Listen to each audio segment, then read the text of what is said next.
Olá, está começando mais um Política em Pauta. O tema de hoje é maioridade penal. Eu sou Henrico Bertagnoli e comigo tenho aqui para discutir Gabriel Pellegrini e Natália Pádua, e Matheus Paes e Fábio Ribeiro.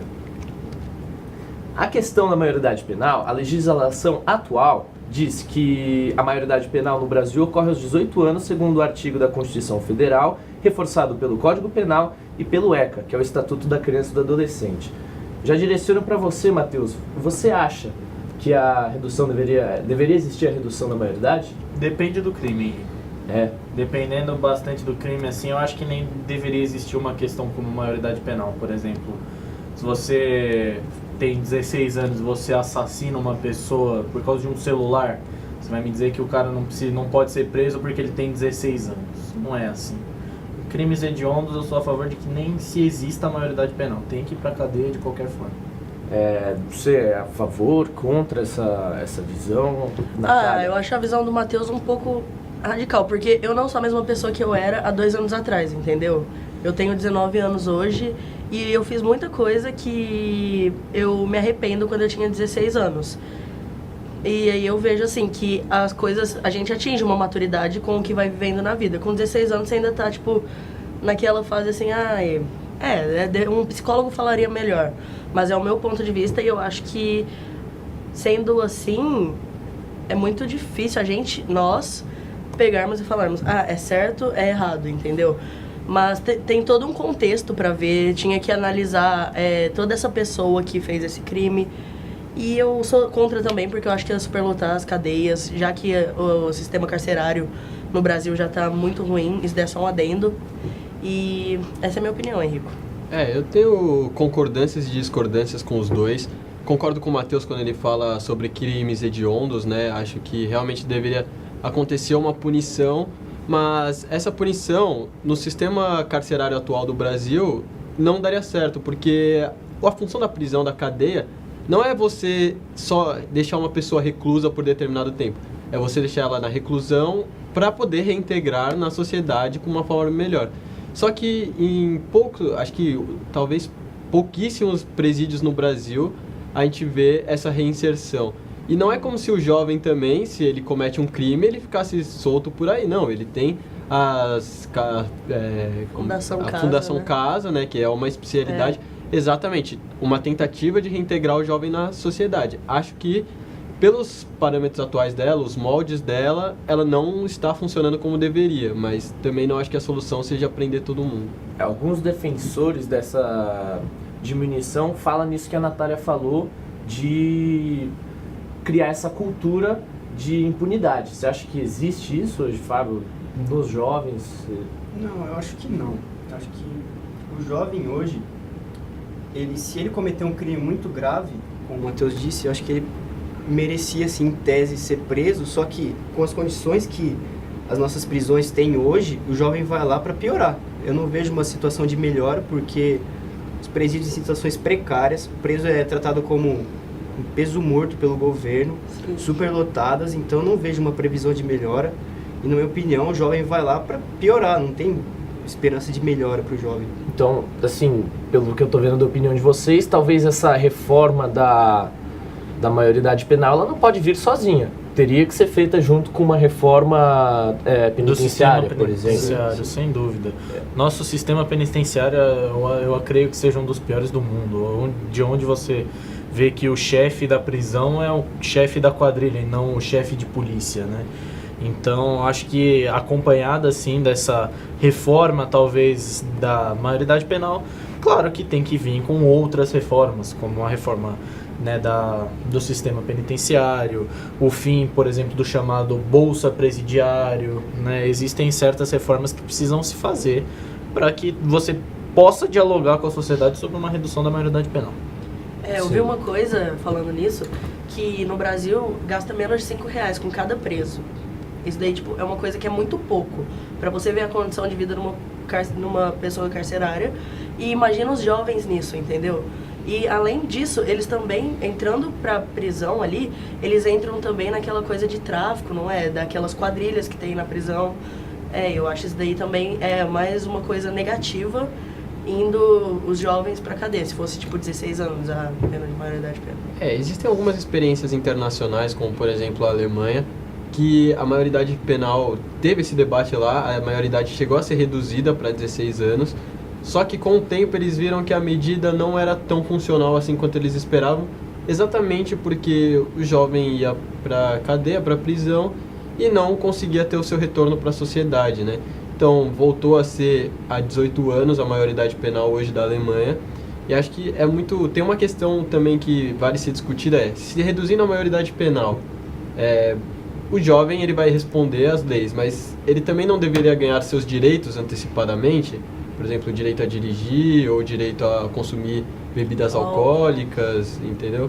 Então se você tem seus deveres reduzidos, seus direitos também deveriam... Outro exemplo parecido é o da Escócia, que a idade mínima lá era 8 anos e cresceu a criminalidade. E recentemente eles aumentaram para 12 anos e diminuiu.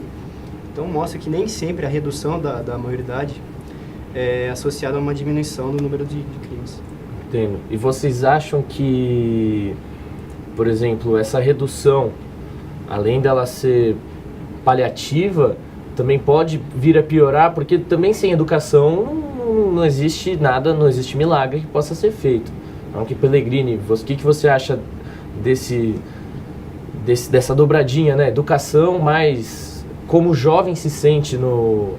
Educação eu acho fundamental. O jovem hoje ele vê os crimes, ou vamos dizer assim, a maioria dos jovens que são presos vão para as casas de detenção, né, especializadas. Eles não vão porque eles cometeram necessariamente um crime hediondo. Muitas vezes o cara é pego traficando drogas ou fazendo serviço para traficantes, formação de quadrilha.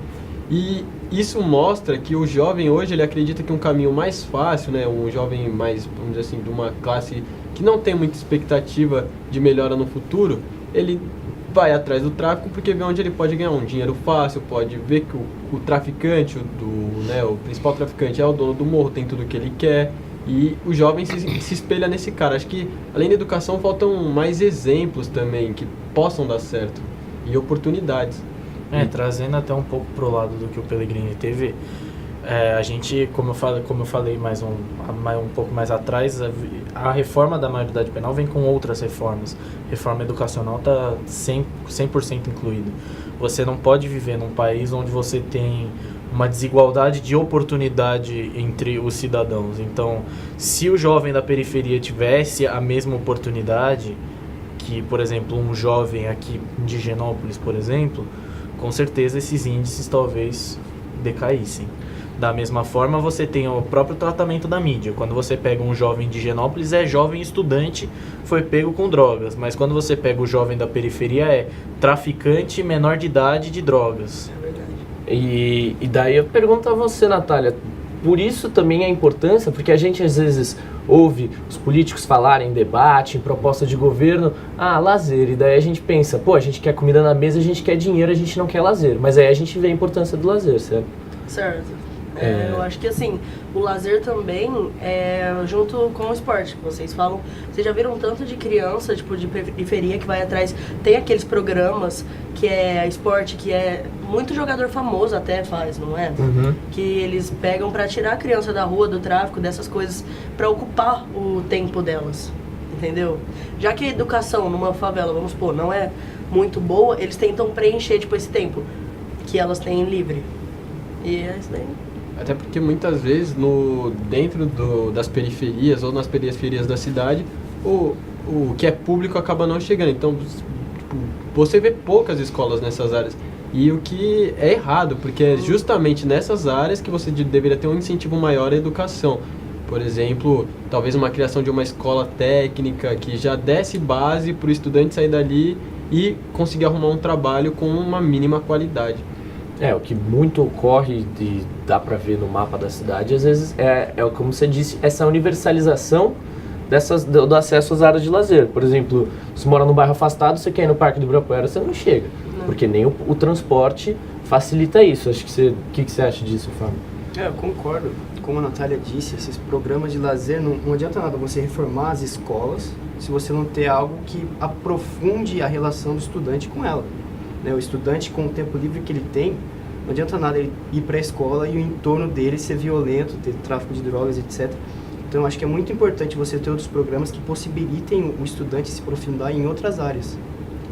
Muitas das... E daí voltando, assim, aqui estamos ainda no tema, né, mas tangenciando um pouco, mas voltando à maioridade penal em si, as propostas que correm no Congresso e no Senado são essas de mantê-la, algumas, é claro, tem dos dois lados, mas as de mantê-las são para crimes hediondos. Você é a favor dessa...